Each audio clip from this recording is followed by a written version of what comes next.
అందుకు యేసు వారితో ఇట్లా నేను మనుష్య కుమారుడు మహిమ పొందవలసిన గడియ వచ్చి ఉన్నది. గోధుమ గింజ భూమిలో చూడండి, మహిమ పొందవలసిన గడియ ఎలా ఉంటుందో తెలుసా? When something glory is coming, నీకు మహిమ రాబోతుంది అనుకోండి, అది ఎలా ఉంటదంట గడియ? చదవండి, గడియ ఎలా ఉంటుందో. గోధుమ గింజ భూమిలో పడి చావకుండా అంటే నీకు ఏదో కోల్పోతున్నట్టు, నీ పని అయిపోతున్నట్టు, నా పని ఫినిష్ అయిపోతున్నట్టు ఉంటుందంట. ఎవరికైనా అనిపిస్తుందా?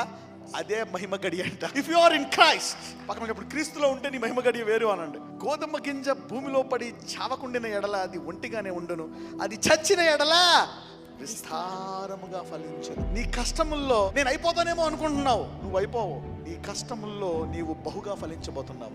నీవు కష్టాల గుండా, శ్రమల గుండా వెళ్తున్నప్పుడు నీ పని అయిపోయింది అనుకుంటావు, నీ పని అయిపోలేదు. నీ అసలు పని మొదలవబోతుంది. నీ అతి కష్టమైన సమస్యలో, నీ అతి కష్టమైన బాధలో అతి గొప్పతనము దేవుడు బయటికి తీయబోతున్నాడు. నీ యొక్క శ్రమ గడియ అది మార్పు గడియ అనండి.